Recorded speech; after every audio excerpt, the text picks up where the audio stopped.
샬롬, 하나님의 평강이 여러분의 삶에 가득하시기를 바랍니다. 사람들이 어떤 일을 할 땐 항상 그 안에 동기가 있죠. 그리고 그 일을 하게 만드는 힘이 있습니다. 근데 힘을 내는 근원들이, 동기들이 조금씩 다 달라요. 그래서 어떤 사람은 이런 말을 하죠. 어떤 일을 굉장히 잘하는 사람이 있는데 정말로 잘하는 사람과 열심히 하는 사람이 있고 또 그걸 즐기는 사람이 있답니다. 이렇게 세 종류의 사람이 있는데 과연 이들 중에서 성장 가능성이 높은 사람은 누구일까? 열심히 하는 사람일까? 잘하는 사람일까? 즐기는 사람일까? 그래서 답은 뻔하죠. 즐기는 사람을 절대로 이길 수 없다고 얘기합니다. 그 일을 하면 할수록 행복한 사람, 그래서 그 일 속에서 보람을 느끼고 삶의 만족을 경험하는 사람은 열심히 하는 사람보다 또 잘하는 사람보다 더 나은 결과물을 내놓게 될 거라는 것입니다. 우리가 신앙생활을 할 때도 이런 자세들이 있습니다. 예배 드리는 것을 열심히 하는 사람, 예배 드리는 것을 잘하는 사람, 예배 드리는 것이 즐거운 사람. 여러분들은 이 셋 중에 어떤 사람들입니까? 예배가 즐거우신가요? 아니면 열심히 하는 건가요? 별로 즐겁다라는 느낌을 갖기에는, 제가 만약에 즐겁다라는 느낌을 가지면 주중에도 막 예배 만들어 달라고 그러고 예배 시간에 10분 전에 와갖고 대기하고 있고 뭐 이럴 것 같아요. 예, 근데 별로 그런 모습은 잘 안 보여요. 그럼 잘하고 있을까? 잘하고 있다는 얘기는, 그렇죠, 예배 준비위원이 미리 와서 기타 줄도 좀 조절을 해놓고 열심히 하는 걸 테죠. 잘하는 걸까? 잘하는 것은 이제 저 설교 시간에 저랑 눈 마주치면서 이렇게 고개도 좀 끄덕거리면서 아멘도 좀 하면서 셋 다 없는 것 같은 느낌인데, 예, 몇몇 분들은 그래도 열심히 참여해 주시고 있습니다. 열심히 예배 시간 일찍 오셔서 예배를 준비해 주시고 물도 좀 떠 주시고, 그리고 이렇게 설교 시간에 저에게서 눈을 한 번도 옮기지 아니하시고, 근데 누군가는 끊임없이 문 왔다 갔다, 화장실도 왔다 갔다 하고 커피도 타서 마시고 뭐 이러는데 아니신 분이 한 분 계세요. 오늘 본문 말씀을 보면 마르다와 마리아에 대한 이야기가 나와요. 예수님께서 어느 마을에 갔는데 마르다가 딱 나와서 예수님을 영접합니다. 그리고 예수님을 대접하고 싶었어요. 예수님을 대접하는데 죄송합니다. 사례가 걸려갖고, 마르다의 동생 마리아는 예수님의 말씀을 듣는 걸 더 즐거워했던 모양이에요. 그랬더니 마르다가 좀 부하가 치밀어서, 이게 준비하는데 남자들이 12명, 13명 있는 식사 준비하는 게 쉬운 일이 아닌데, 이거 마리아가 저러고 있으니까 짜증이 좀 나는데, 저 예수님 저 마리아 좀 보내갖고 저랑 같이 음식 준비하는 거 좀 돕게 해주세요. 이렇게 부탁을 했던 모양이에요. 그때 예수님의 대답이 이렇습니다. 41절 말씀입니다. 마르다야 마르다야, 네가 많은 일로 염려하고 근심하나 몇 가지만 하든지 혹은 한 가지만이라도 족하니라 라고 얘기하셨어요. 이걸 두고 해석의 여지가 많이 있습니다. 마르다가 지금 여러 가지로 염려를 하고 있는, 걱정하고 있는 거죠. 그러니까 충분히 짐작해 볼 만하죠. 음식을 준비하면서 혹시 안에 지금 음료수가 부족하거나 간식이 부족하진 않을까, 너무 춥거나 덥지는 않을까, 사람들이 비좁지는 않을까, 이 염려 같이 하면서 저 식사 후에는 뭘 대접할까, 그 가실 때는 뭐 어떻게 배웅해 드리면 좋을까, 이런 생각까지 한꺼번에 한다 라는 뜻도 있고, 그래서 그런 거 다 한꺼번에 하지 말고 지금은 음식 준비하면 그것만 해라, 이런 의미로 들리고, 또 어떤 해석하시는 분들은 이렇게 음식의 종류를 얘기하는 것이다. 그래서 뭐 한 10가지 반찬 내놓으려고 하지 말고 한두 가지면 좋게, 그냥 한 가지 먹을 만한 것만 있으면 되지, 그거 여러 개 준비하느라고 손 딸려갖고 힘들고 그러지 말고 하나만 해, 하나만. 그런 의미로도 해석하곤 합니다. 여러분, 오늘 우리가 개척 16주년, 창립 16주년 기념이라고 점심에 좀 맛있는 걸 먹을 건데요. 네. 우리도 고민이 많죠. 지난 시간까지 얘기할 때 어른들은 뭘 먹을 거면 애들은 뭘 사줄 거면 애들이 뭘 좋아할 것이며 이런 생각들을 했는데, 그런 걸로 많이 염려하고 걱정하나 주님은 원하시죠. 그냥 하나만 먹어, 하나만. 과연 그런 의미일까? 예, 그럴 수도 있고 아닐 수도 있고. 그런데 그거보다 더 중요한 멘트가 바로 그 다음에 나오는 멘트입니다. 예수님이 뭐라고 그러냐면, 마리아는 이 좋은 편을 택하였으니 빼앗기지 아니할 것이다. 좋은 편을 택하였으니 빼앗기지 않을 것이다. 그래서 이것도 여러 가지 해석이 있습니다. 좋은 편이라는 게 뭘까? 좋은 편. 그러니까 많은 신학자들은 이것을 이 봉사의 영역과 예배의 영역으로 나눠서, 교회에서 봉사하는 것이 더 좋은 거냐, 예배 드리는 것이 더 좋은 거냐, 당연히 예배하는 것이 더 좋죠. 그것을 뒷받침하는 말씀으로 이해합니다. 그래서 마리아는 지금 예수님의 발치에 앉아서 예수님의 말씀을 듣고 있는데 그게 음식 준비하는 것보다 더 좋은 거다라는 의미가 이제 가장 지배적인 해석이고요. 또 다른 해석은 이런 겁니다. 마리아가 음식을 잘 못하는 사람이면 음식 준비하는 게 좋겠습니까? 앉아있는 게 좋겠습니까? 성품이 좀 게으른 사람이라면 나가서 봉사일을 하는 게 좋겠습니까? 그냥 발치에 앉아서 넉넉히 있는 게 좋겠습니까? 마리아는 자기가 편한 것, 자기가 좋은 것을 선택한 것일 수 있다라는 해석도 존재하죠. 뭐 둘 다 어느 정도 일리는 있습니다. 그런데 이 말씀을 통해서 생각해 보고자 하는 것이 있습니다. 그게 무엇이냐면 봉사하는 그 마르다나 예배를 듣고 있는 마리아나 둘 다 어떤 동기로 그 일을 하고 있느냐라는 것이었어요. 어떤 동기로. 보통 종교와 복음을 이야기할 때, 그 종교는 뭐고 복음은 뭐다라는 이야기를 할 때 흔히 하는 이야기가 예배하는 모습을 두고 비유로 들어서 설명을 합니다. 예배를 잘 드리는 이유가 하나님께 복받고 나중에 천국 가기 위함이다 라고 얘기하면 종교. 예배를 잘 드리는, 열심히 드리는 이유가 하나님께 받은 사랑이 너무 좋아서 그 사랑에 대한 반응으로 예배하는 것이다. 그러면 복음이라는 겁니다. 달리 얘기해서 조금 어려운 얘기로 하나님이 우리를 의롭다라고 말씀해 주신 것을 전문 용어로 칭의라고 합니다. 칭의. 의롭다.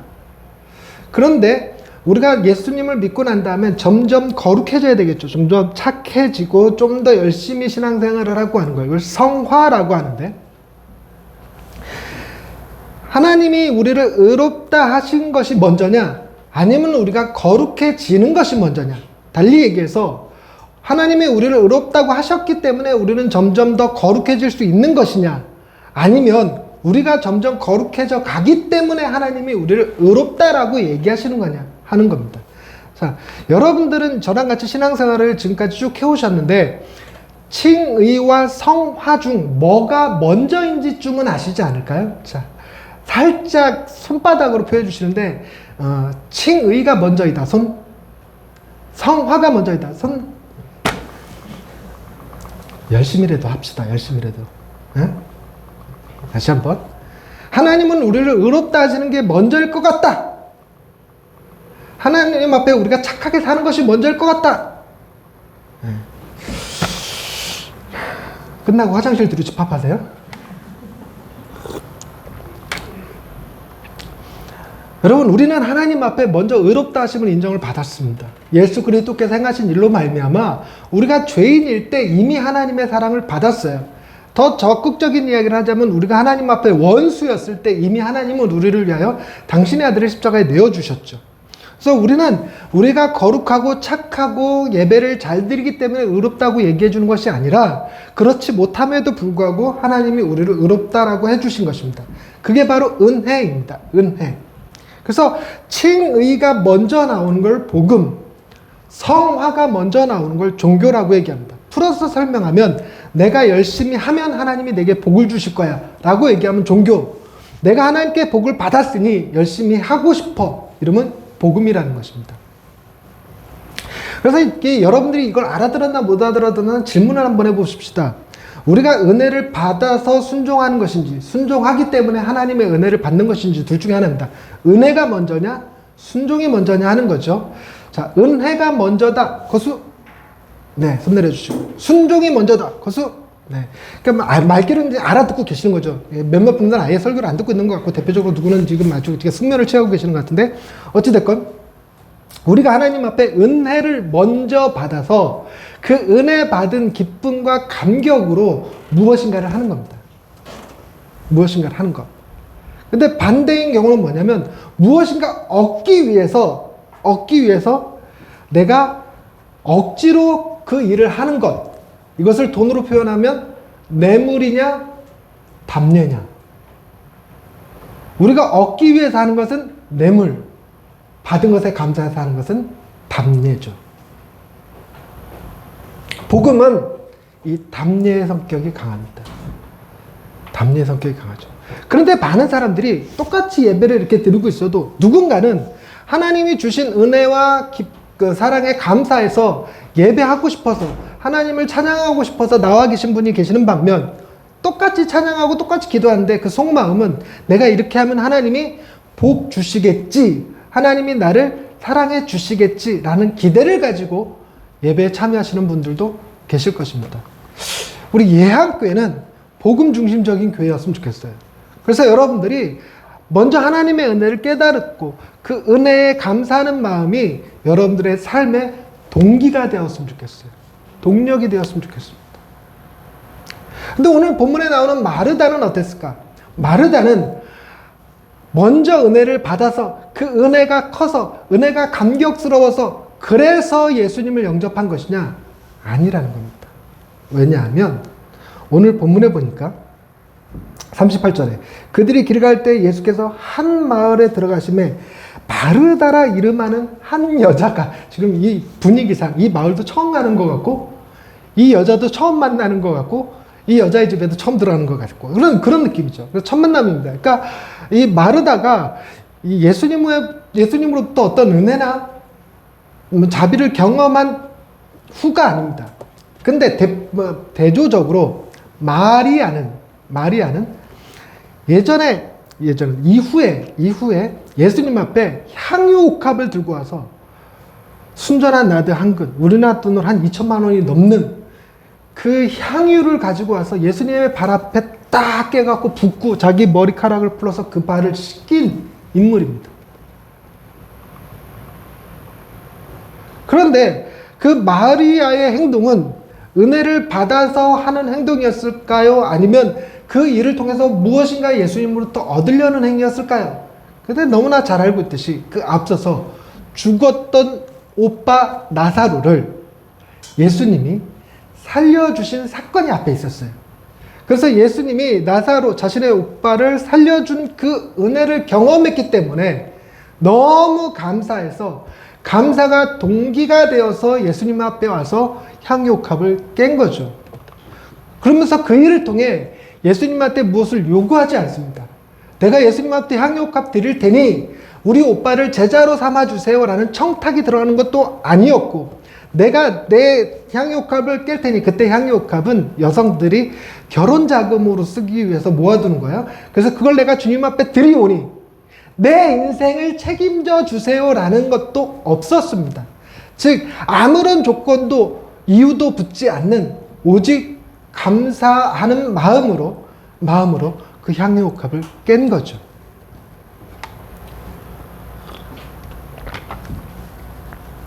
그래서 이걸 두고 자기 의의를 가지고 일을 하느냐 아니면 하나님의 은혜로 일을 하느냐 하는 얘기를 하게 됩니다.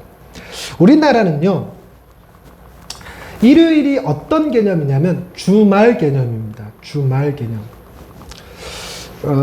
제가 이제 8월 달에 유럽을 갑니다. 배 아프신 분들도 분명 계시긴 하실 거예요. 근데 잘 다녀오라고 하실 분들도 계시죠. 예.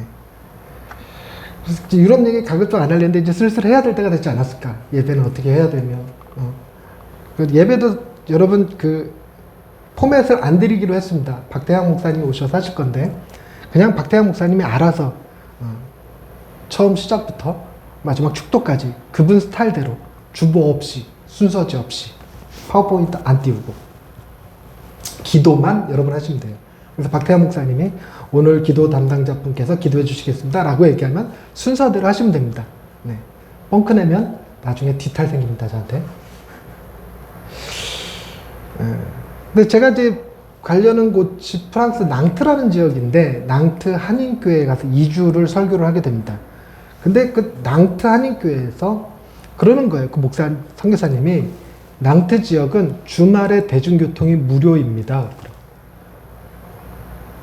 주말에 대중교통이 무료라는 얘기는 언제가 무료라는 얘기예요? 토요일, 일요일, 이틀이래요. 일요일은 주초입니까? 주말입니까? 느낌에 주말 같잖아요. 그죠? 근데 달력상 일요일은 주초입니다. 한 주는 일요일부터 시작합니다. 그래서 주말은 토요일입니다. 그래서 혹시 몰라서 그 주말이 언제인데요? 토요일인가요? 토요일, 일요일인가요? 토요일, 일요일입니다. 이렇게 얘기하더라고요. 그래서 보통 우리는 일요일이 주초라는 느낌보다 주말이라는 느낌이 강해요. 그래서 월, 화, 수, 목, 금, 토, 일입니다. 달력은 일, 월, 화, 수, 목, 금, 토지만 제가 먹는 약병은 월, 화, 수, 목, 금, 토, 일로 돼 있습니다. 어찌됐건 여러분들에게는 일요일은 주말입니까? 주초입니까?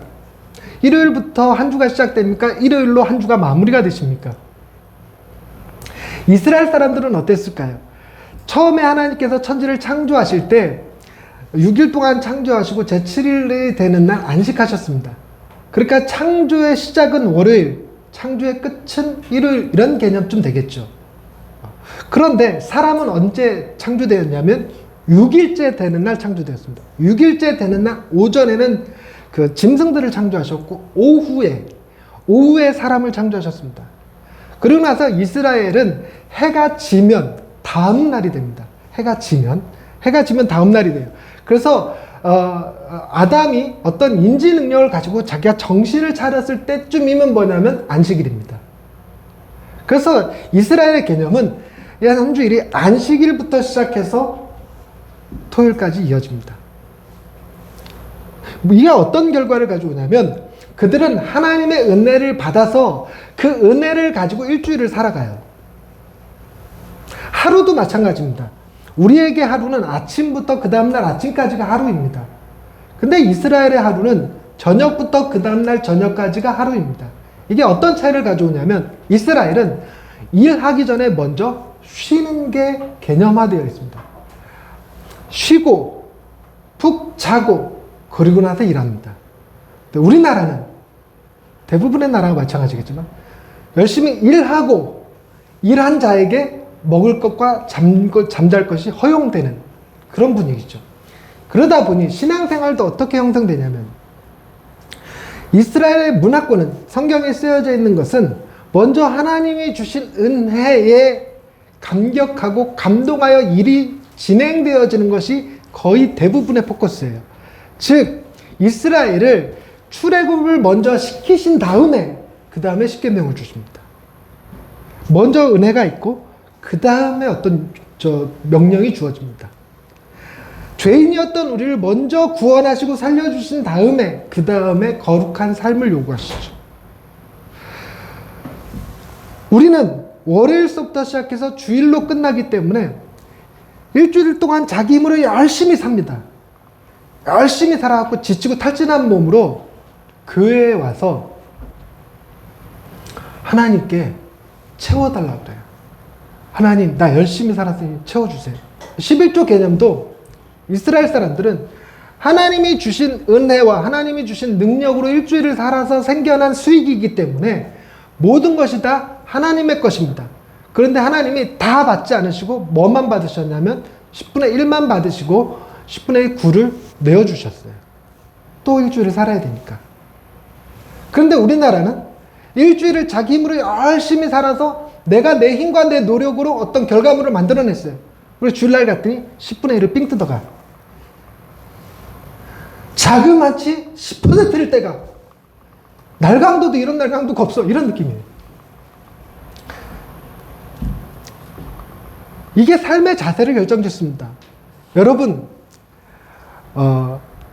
일주일을 자기 힘으로 살고 주일날 와서 하나님께 예배하는 사람은 하나님이 주인일까요?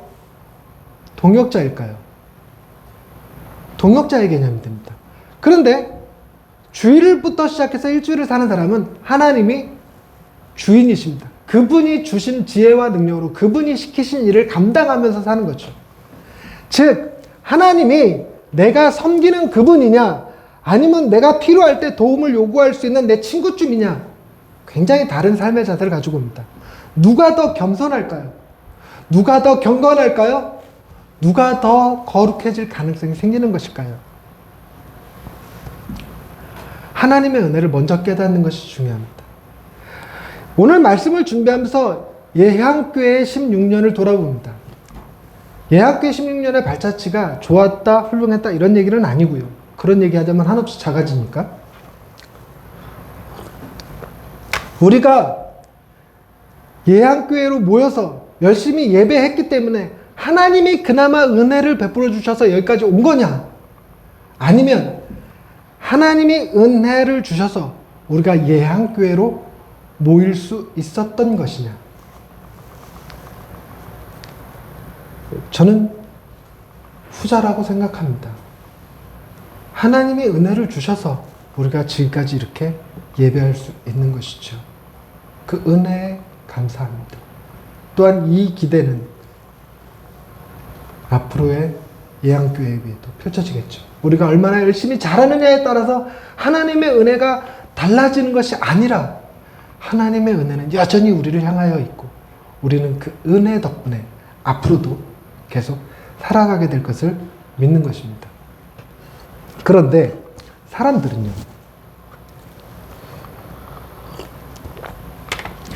뭔가 자기가 자기 힘으로 어떤 일을 하고 그에 대한 대가로 뭘 받는 걸 좋아합니다. 거저 받으면 불안해요.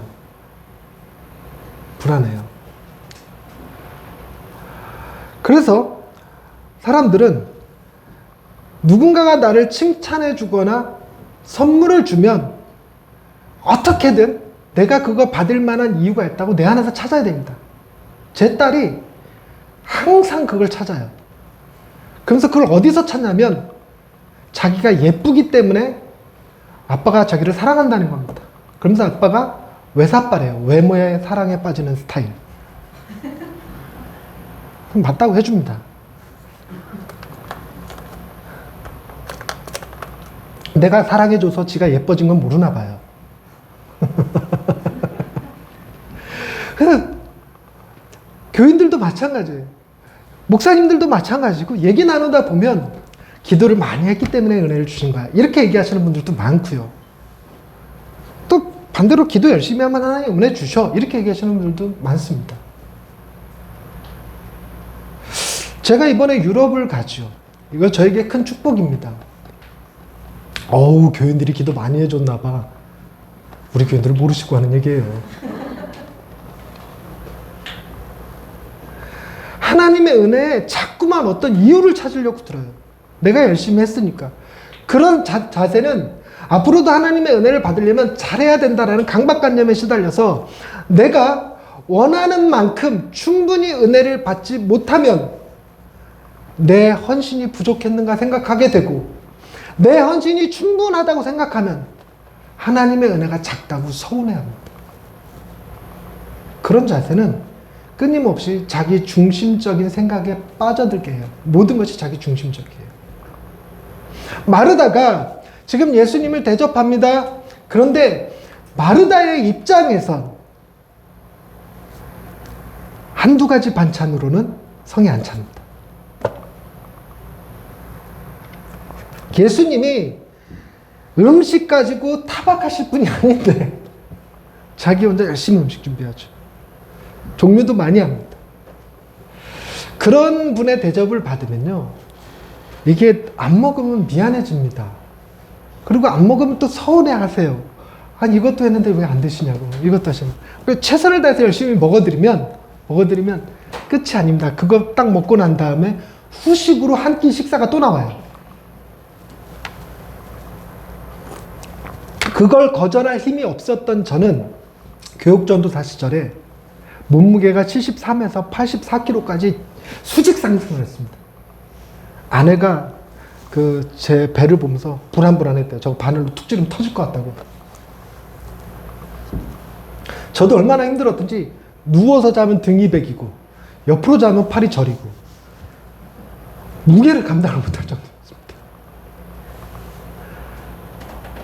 그리고 또 그때는 생각이 먹는 게 목회야. 목회를 오죽하면 먹회라고 하겠냐 이러면서 잘 먹어주는 걸 교인들이 좋아하니까. 예, 그 시절엔 그랬어요. 시골 교회였거든요. 그래서 그분들은 음식이 양도 많지만 맛도 있고 음식 대접하는 걸 좋아하시더라고요. 네, 그땐 그랬다고요.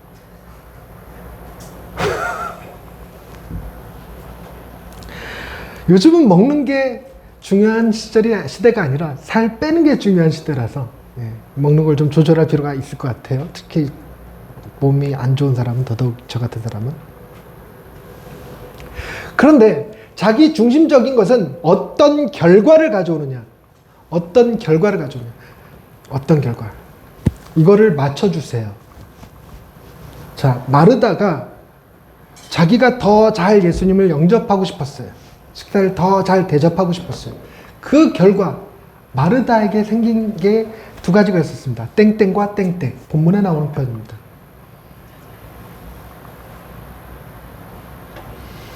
음, 41절에 나오는 표현입니다. 그렇죠. 염려와 근심입니다. 염려와 근심입니다.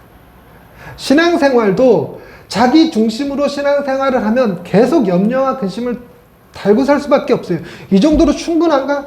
이만하면 됐나? 계속 긴장입니다. 예배가 즐겁지가 않습니다. 신앙생활이 행복하지 않습니다.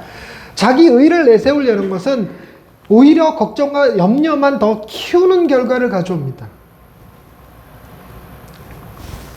그런데 하나님이 은혜를 주시면 하고, 은혜를 안 주시면 못하고, 하나님이 인도하시는 대로 가는 수밖에 없지 뭘 생각하면 그다지 염려와 걱정하지 않으셔도 됩니다. 누구 눈치만 보면 되냐면 담임 목사님 눈치만 보면 됩니다. 네, 하나님 눈치 볼 필요는 없으시고요. 근데 주님의 조언은 이럽니다. 좋은 편을 택하였으니 빼앗기지 않을 것이다. 좋은 편. 과연 좋은 편이 무엇일까요? 오늘 설교의 결론이기도 합니다. 여러분, 좋은 편이란 좋으신 분의 편에 서는 것이라는 개념이 일단 있겠죠. 주님이 지금 마리아는 내 편에 서 있으니까 이런 의미로도 사용할 수 있고요. 두 번째로는 마리아가 지 좋아하는 것을 선택했으니 라는 의미도 있습니다. 또 세 번째로는 마리아는 자기가 원하는 것보다 내가 원하는 것을 선택했으니 라는 의미도 있다는 것입니다. 네, 우리의 신앙생활이 그랬으면 좋겠습니다. 주님 편에 서서 주님이 원하시는 일을 할 수 있는 사람들이 되는 것. 예안교회는 어떤 교회가 되냐? 주님 편에 서서 주님 기뻐하시는 일을 할 수 있는 교회. 주님이 은혜 주시는 그 안에서 주님을 즐거워할 수 있는 교회가 되었으면 좋겠습니다. 자.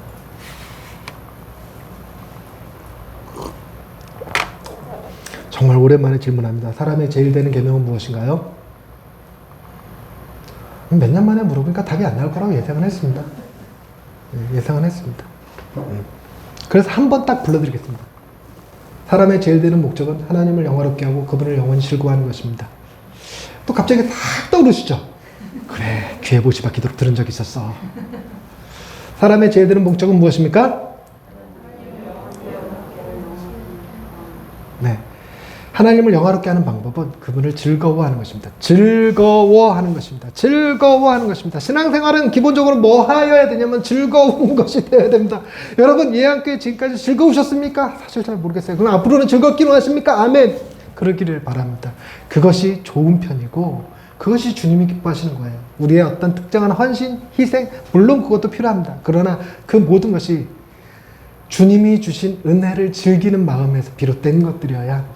그래서 내가 하는 헌신이 아니라, 내가 하는 희생이 아니라 나는 그걸 즐기는 것일 뿐 주님이 나를 통해 하시는 일입니다. 이런 고백이 나올 수 있는 저와 여러분들이 되시길 바랍니다. 결론적으로 하나님은 우리가 그분 안에서 즐겁기를 원하고 계십니다. 기도하십시다. 하나님, 우리의 삶이 긴장의 연속입니다. 사고 날까 두렵고 미래는 어떻게 될까 걱정스러우며 아이들은 잘 지내고 있는지 두려울 때도 있습니다. 신앙생활 할 때도 그렇습니다. 우리의 신앙 자세가 하나님 보시기에 합당한 것인지 하나님이 책망하시지는 않으실지 이렇게 하고 하나님의 복이나 받을 수 있을지 심지어 어떨 때는 이랬다가 천국이나 갈 수 있을지 두려움에 사로잡힐 때도 있습니다. 그래서 우리의 마음이 하나님의 은혜에 반응하기보다 내가 하나님의 복을 받고 싶어서 내가 천국 가고 싶어서 오히려 자기 중심적인 모습으로 복음이 아닌 종교의 모습으로 살아갈 때가 많습니다. 그런 우리에게 말씀하여 주시옵소서. 내가 너를 사랑한다. 내가 너를 기뻐한다. 내가 너를 그 어떤 것보다도 더 많이 사랑한다는 사실을 들려주옵소서.